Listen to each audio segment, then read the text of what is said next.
Hey there. It's Thursday afternoon, the day that I talk marriage.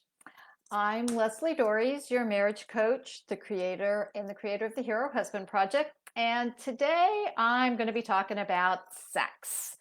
Somebody that I follow, she writes a blog called To Love, Honor, and Vacuum, just did a whole series on sex in marriage and what's enough. And she quoted a study that was done by York University that said couples who have sex on average 1 to 2 times a month are the happiest. Now, there's some caveats to that study because what they actually found wasn't the frequency of sex, but also how how they couples each felt in the relationship and the quality of the sex. So, you would think that this would be a really simple thing. We all know the basics of sex, but as in most things, the devil is in the details. And one of the things that this blogger was talking about was if you're having the average amount of sex and you're not happy about it, the question becomes why? And should you just be content with what you're given? And again, this is one of those things that I call BS on because that's like saying we all need the same number of calories. Okay, now I just remember when Michael Phelps was swimming and at the Olympics and they were talking about him eating 6,500 calories a day. If I ate 6,500 calories a day, I'd be as big as a house. We don't all need the same number of calories. We don't all desire sex at the same time or as much sex. But sex is one of the wonderful ways to connect emotionally, not just physically, but emotionally with your partner. And it's actually one of the things that I list as one of the 12 emotional needs that a person might have: sexual satisfaction, physical touch. We all know in this time of COVID, the real cost to not being able to physically touch other people. This is a real thing. Back in the late 50s or early 60s, there was actually a study done, couldn't be done today, where they took baby monkeys away from their mothers when they were 3 hours old. And they put them in a cage with the hard metal wire mommy monkey that had the food and the soft, warm, cuddly mommy monkey that didn't have any food. And they had to stop the experiment because the babies almost starved themselves to death. That's how important that physical connection was. And for a lot of people, sex is that physical connection. Now, like any other trait or characteristic, no two people are going to feel exactly the same about it. But if you're one of the people who connects emotionally with your partner but through sex, and they turn you down all the time, that is really, really hurtful. Okay? And it's even more hurtful if you are actually making an effort to meet one of their emotional needs. Um, and, you know, I so wish that talking about sex were easier. I mean, it seems to be ubiquitous. We use it for advertising all the time, but it actually is one of the hardest things for couples to talk about. And it's also one of the top two things that couples argue about. And that's because we don't know how to do it well.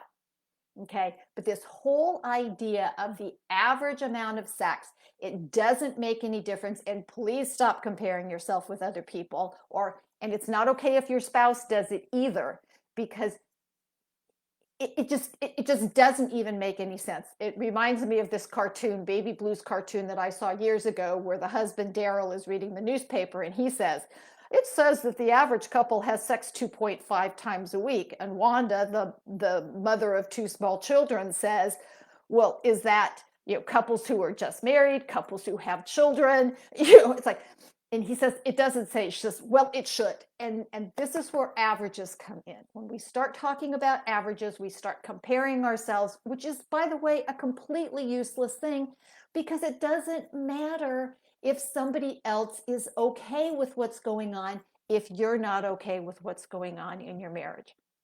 And unfortunately, right now, in a lot of studies, we're just finding that people are having less sex in general. So if you're one of the people who connects through sex, you're really in trouble.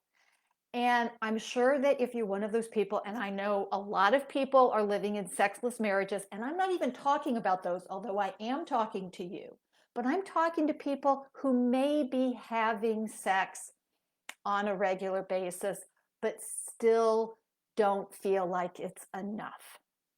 Okay. And I know that a lot of times what happens is you go to your partner and you talk about it and you ask for it. And for some reason, maybe because for most of us, it requires privacy, not something you're going to want to do in the middle of Walmart. It's easier to put off. Okay. And it's easier to shut somebody down, but it's damaging. And it's also really disrespectful, to say that because I don't need it, you don't need it, or because I don't need it, you're not going to get it. And when you're married, one of the things, you may not have realized this, but on your wedding day, when you agreed to marry this person, what you said was, what matters to you is important to me, and what matters to me needs to be important to you. And so if one of your emotional needs is not being met, that is not good for your relationship. And so what you need to be able to do is to have a real calm conversation about this. Now, the first thing is, if you're the person who has the stronger desire or the stronger need, first you need to understand, is this truly about connection? Is this truly an emotional need to feel closer to you? Or is this just a safe way to deal with other emotions that I don't know how to talk about? Okay, if that's you, that's a different conversation that we'll have another day. But if you are one of the people who truly feels connected and emotionally, that's how you get emotional with your partner, then what you need to be able to do is to have this conversation and say, this emotional need, this thing that makes you feel loved and secure and connected, well, this is how I feel about sex. Can we talk about it? Okay. You don't want to get into, I do this for you, so you need to do this for me. That's scorekeeping, and that's not going to help. But it is a way for them to possibly understand it, because it actually doesn't register with them as a need. Okay. And by the way, that's not a problem, but they do need to do something about it. And then you need to be able to talk about what would be helpful. And then you also have to make sure that the both of you are making time for it. Just like you have to make time to have a connecting conversation, you need to make time to have a healthy and loving sex life. And believe me, I know this is hard. There's all kinds of complications to it. Stage of life. Do you have children? Your own, what you each enjoy.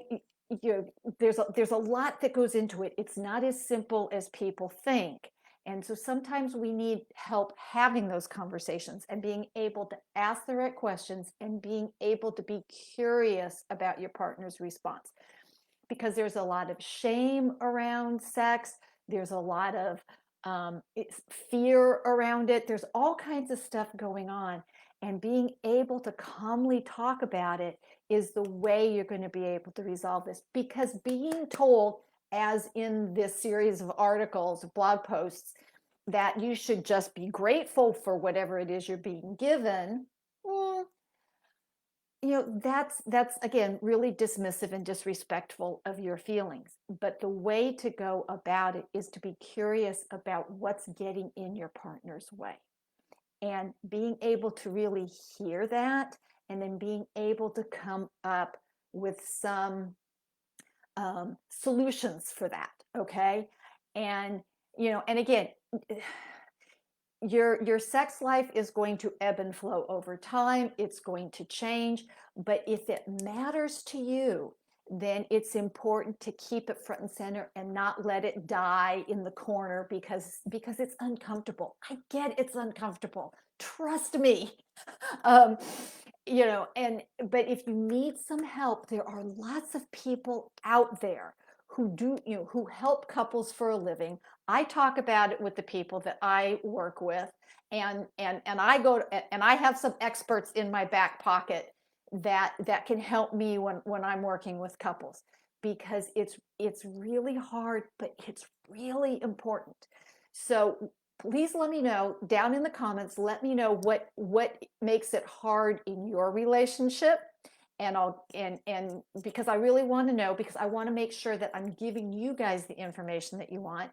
And if you want some personal help with this, then I invite you to get in touch with me. You can reach me at Lesli, Lesli, no E, thank you, Mom, at foundationscoachingnc.com, or just put a comment down here in the comment section, and I'll be happy to get in touch with you.